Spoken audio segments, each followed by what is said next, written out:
Welcome back to EpistemiX. Today I am joined once again by our beloved brother Sabur Ahmed. Assalamu alaikum, peace be upon you. What Islam means? Peace be upon you. Peace be upon you too. Okay, so I normally really like doing shows with you because they're probably the most relaxed shows. And they're enjoyable because I think we have a history. Going back to London Dawah Movement and Global Dawah Movement shows. And other rubbish videos with that bridge camera. Yeah, bridge cameras and everything back in the day, 5-6 years ago. So we're trying to make a little bit of a comeback with these videos because God willing, I hope that there's some benefit in this content for Muslims, but in particular as I'm trying to channel this more primarily towards non-Muslims too. So hopefully they're watching this and they're benefiting. And if you guys are watching, if you have any comments, anything you want to ask, please do leave in the question section below and we will address you the best we can. That being said, Sabur, today we're going to be talking about a interesting topic which sort of bridges the area I'm focusing on and the area you're focusing on, and it's that place where both worlds meet. And the topic, how did you say it? What did you call it? You called it existential. So evolution, and human behavior, but in particular, what we're discussing today is, why do we ask these existential questions, these questions about purpose, meaning, values, morality? I mean, generally, these types of questions, the way that they are framed, on the very face of it, it doesn't actually make any sense from an evolutionary point of view. Now, if you try and get a deeper understanding of evolution and you try and explain those things away, it's still very difficult to make those two things match. And I think, that's a very interesting I think topic. that's a good place to start. So you're saying it doesn't make sense from an evolutionary perspective. What do you mean by that? So when you say from an evolutionary perspective, there's an assumption there that on evolution, or the way we understand it, it doesn't make sense to ask questions about existence, meaning, purpose, morality, X, Y, and Z. Why is that the case? Sure. So let's look at the field of evolutionary psychology, which is the application of Darwinism to human behavior. This is known as sociobiology, and then it, now today it's known as formerly evolutionary psychology. And the thing about this field is it applies methodological adaptationism to human behavior. Okay, you're going to have to define terms for us. So our behavior has... It should be fitness enhancing. So fitness in terms of survival and reproductive capacity. So behaviors which are fitness enhancing, they would survive. Natural selection would obviously allow that. And behaviors which are, say, detrimental to your fitness, they should be weeded out. Right. Okay. So why that's needed from a naturalistic point of view is because from a naturalistic point of view, if you're an atheist, the only explanation you have for human behavior is Darwinism, right? Now, when you have a clear discrepancy between the way that human beings are supposed to behave and the way that we actually do behave, then that's obviously something which challenges the theory directly. Yeah. So it's why is it that way? That's the question we're asking. So it's interesting. So put in layman terms, if I was to sort of summarize what you just said, what you're saying is that if we understand evolutionary biology, Darwinism, what you see is that there's a picture that emerges that we evolved to survive and reproduce. And if that is the case, then everything about our beings, including our behavior and the way we act out in life and what we do and the way we live, should be determined by those goals. If we can call them goals. But let's just stick with that for the sake of simplicity. And therefore, there are certain ways that we behave as human beings which are not in line with those base goals. So then the question arises as to how do we explain those behaviors? So let's stick to the behavior of asking questions, existential questions about why we exist, what's the meaning of life, and these sort of questions. So the first thing is, if we are to note and document this type of behavior that people have, the first point that I think we'd agree about, and I think viewers would agree about it as well, is this is prevalent. All human societies throughout time, you had thinkers, philosophers, writers, artists, poets talking about why do we exist, what's the purpose of our life, and these types of things. So the first point is it's prevalent. I think that's important. If you look at the literature, the whole field of philosophy over the past even 200-300 years, the whole debates between essentialism and existentialism, about purpose. Do we come into this world with purpose, or do we come into this world without purpose, or create it? Does essence precede existence, or is it the other way around? So this has been a huge main bedrock topic of philosophy itself, and generally thinkers, whether it be religious or non-religious, it's a big thing for humanity. And the thing is, look, if you look at all human beings, and if you were to take a snapshot of the earth right now, so there's somebody who is doing shopping, there is somebody who's teaching their children, there is somebody who is doing whatever action. There's all these actions happening around the world. And a lot of these actions are driven by desires. So, for example, the desire for knowledge, the desire for lust, whatever, right? You get all these types of desires. However, if you're to stop a person in their tracks and just say, look, I just need 10 seconds of your time. Yeah. Just 10 seconds of your time. Yeah. And you literally, in those 10 seconds, you remind them, whatever activity you're involved in right now, you didn't exist at a point, and there's going to come a time 100 years from now where you will not exist. And your memories, your perception, your dreams, your passions, everything will be gone. Yeah. And you just remind them about that existential reality that you are here. Imagine there's a Sahara Desert and there's all these grains, trillions of grains of sand. You're just that one pathetic little speck in this vast. And there's human beings who existed before you, human beings who existed after you. So if you just remind a person about that, their lust, their desires, everything is dampened. Yeah. And as we know through a narration of the Prophet, peace be upon him, that, paraphrasing here, but death, a reminder about death destroys, absolutely. Desires. Yeah.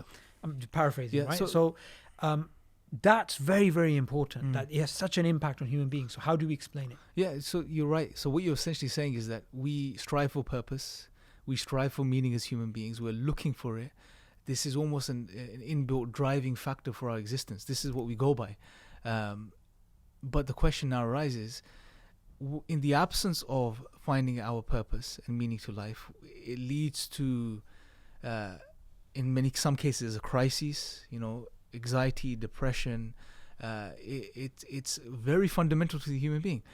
Now, what intrigues me is that if we were created to survive, or we had evolved to survive and reproduce, full stop, then why would we end up with the abilities, mental faculties, cognitive faculties, whatever you want to call them, which allow us to ask questions and engage in a type of thought or thinking, which leads to depression and anxiety and these types of things, which in the long term, what they do is they result in the opposite of survival and reproduction. Absolutely. Because when you're anxious and you're depressed and you're asking those deep fundamental questions to life and you don't do anything, then you're not really surviving or reproducing. If anything, it's the opposite of that now. Yep. So why would we end up with these right abilities? If anything, if we were just here to survive and reproduce, then like we said, everything about your being, your mind, your faculties should be geared towards survival and reproduction. Yep. We shouldn't even have the ability to ask these questions and engage in this type of thought. Yeah. So what would the response be to something like this? So this when question? It comes to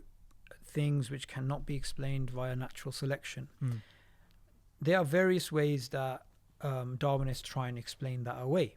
So they'll say it's a trade-off between two selective pressures, or it's not due to... But let me just pause you there.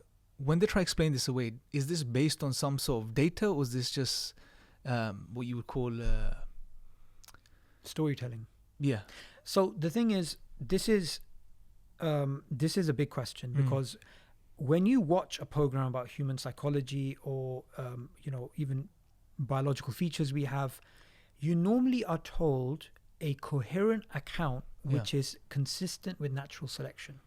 So this thing evolved because of this. However, there was this selective pressure, so there was a trade-off, so it wasn't optimal, so it became suboptimal, and therefore we have this deficiency. The thing with that is that these accounts, and this isn't due to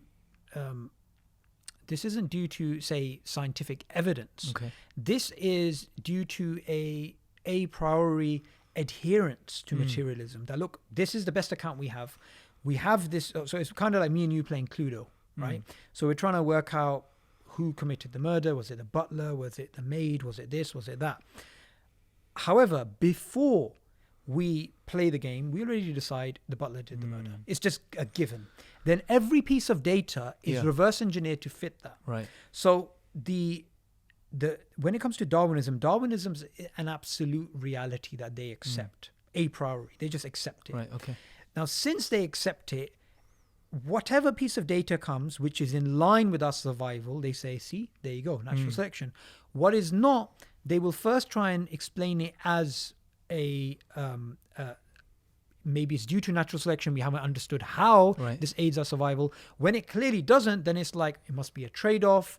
It must be a runaway evolutionary process. So what you're saying is that this particular theory has almost become like a black hole which absorbs every possible counter evidence to it in some way, shape, or form. It just absorbs it in and it keeps moving. Basically, it will explain why we focus so much on goals. It will also explain why some people are lazy. It's just a universal filler. It'll just fit everywhere. The problem with that is it's not really testable. Yeah. Now, see, here's the thing. Let's just press a bit more on that point that we raised earlier. Let's take that understanding. Now, if they can't explain it, what they would do is they'll say it was a trade-off. Right. Let's sort of let me just probe you on that a bit, because if you go down that line now, when you're talking about having the ability to ask questions about purpose on such a worldview and try to even understand what that means, but purpose and meaning and value, and in the absence of finding answers, it leading to depression and maybe anxiety, and maybe not these two things, but maybe just a general type of angst or a type of sorrow, whatever it is, or you're trying to escape it, whatever it is which will move you away from surviving and reproducing. Now we're talking about something which is not, forget trade-off, we're talking about the opposite direction, which completely defeats the purpose of surviving reproductions. What would they do in this case now? Isn't that a bigger problem than just saying, okay, we're just gonna explain it as a trade-off? Okay, so there's a very clear issue here, and the issue is that if you've already decided this is true, it is undisputable, this is the truth, then you will have to make the data fit, and you can always give a naturalistic account. You can say, well, this was supposed to happen, but maybe this happened now. So it's very important for us to make a distinction between scientific evidence and accounts which sound scientific, but they're just plausible stories.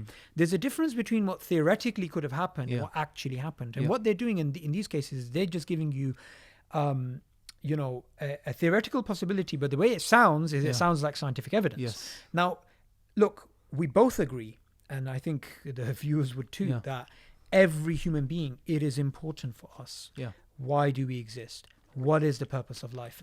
And when we are told these pathetic answers, like, Richard Dawkins in The Selfish Gene, who says the ultimate rationale for our existence is the preservation of our genes.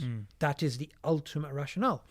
Now, when we hear that as an answer, we're like, that's pathetic. But that shouldn't be the case. We should feel like, that's amazing. That's amazing. That is perfect. That's my perfect. purpose. Makes perfect sense. Absolutely. That's what we're there for. That's what should happen. That's what should happen. Yeah. But we don't. And the reason why we don't is because we deep down know this is nonsense. This is nonsense. I mean, I was talking to somebody who used to be an atheist. And they said something very, very powerful. They said even when they were an atheist, questions like, why do I exist? What's happening after I'm going to die?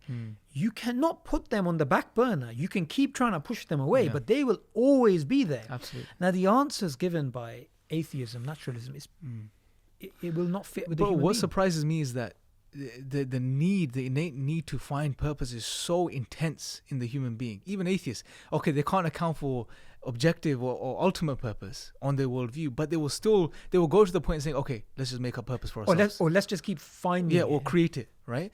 And that's very interesting. That just shows how deep and powerful that desire is to find purpose.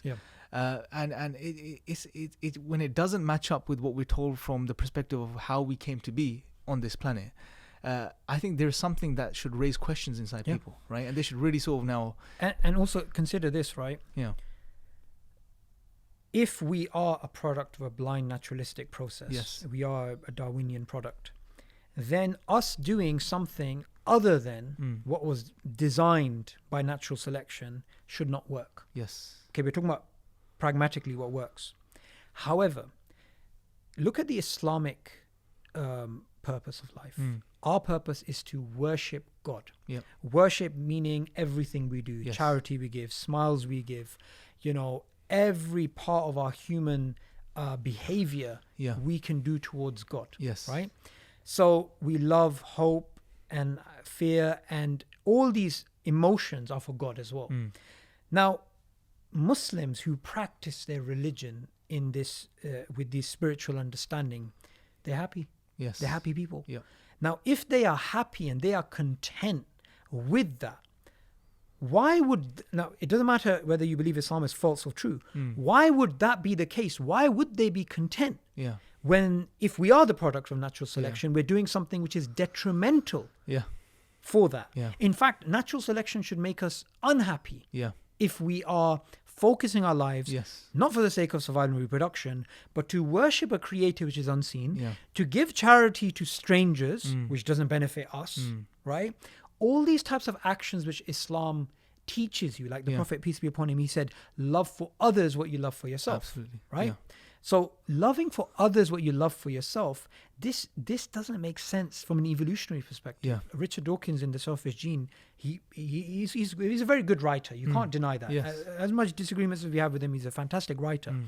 And he just says this idea of universal love, it doesn't make any evolutionary sense. He's being honest. And this and he says we have to teach altruism because we were born selfish. And that just brings a point to mind. What's fascinating is it seems like when we look at what's going on here, that if anything, human beings were designed to thrive off worshipping God, because that's what the proof or the evidence, at least on an individual level, for that is the experience when they do this, how it results in the way they feel, right? And that they feel peaceful and they feel content and they feel like they're fulfilling their purpose, and that we weren't designed to thrive off survival and reproduction. That's what it seems like is going on, and that is a big contradiction, a problem there.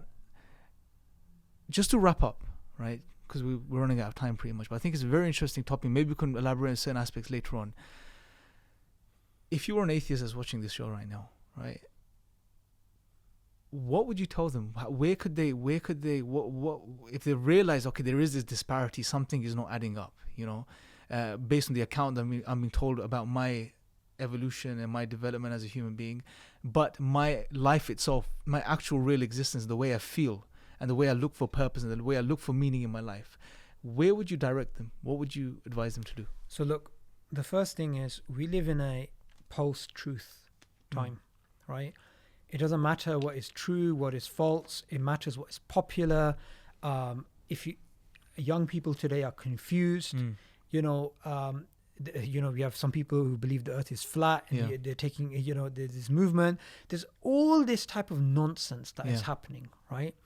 And it's very hard to trust anyone today. So, an atheist may watch a video of Christopher Hitchens doing his famous Hitch slap and feel, atheism's right. But then they see a Christian speaking about the love of Jesus and it's changed their life. And they're like, oh, maybe there's something there. They watch this and they're kind of like, okay, that doesn't really make sense from an evolutionary perspective. What am I doing? My personal advice would be, whoever you are, God knew you before you were born. Yes. And he knows where you're going to be buried. He knows what time you're going to pass away. He knows what time you were born. There's nobody who knows you better than God. Even if your belief in God is like doubtful. You're like, maybe there is a God, maybe there isn't. My advice would be, God would never deceive you. Human beings can. I can deceive you. We can deceive each other. God would not deceive you. So sincerely pray to God for guidance. Say, look, if this is the truth, please guide me. And you will see that God, he will direct you towards what is true. But what is required is for you to actually sincerely want that guidance. Now you get some very arrogant type atheists. Oh, I prayed to God, didn't get an answer. I didn't see lightning striking the mountain, or I didn't see the stars realigning to say Muhammad is the messenger of God, or I didn't see this miracle, that miracle. Fact is this: God says in the Quran, we shall show them our signs within the horizons and within themselves until they know this is the truth. if a person sincerely asks for guidance, whoever you are, you will see signs in your life which for you are equivalent of the moon splitting. Absolutely. For everybody else, it may not mean anything, Yeah. but for you, it's absolutely crystal clear. Yeah. And that guidance that God will give you in your heart, there is no rational argument that you can make to give you that level of certainty. That comes directly from God. That is the guidance of God. Absolutely, bro. And what's required for that is people to, take a step back and first humble themselves, be honest and sincere, and then really open their minds. And people are intelligent and rational these days. I'm sure they're waking up to this whole new atheist movement, and they're seeing the fluff that's there as well. And they're actually looking forward and looking for alternatives, and they're really questioning things. So be honest, be sincere.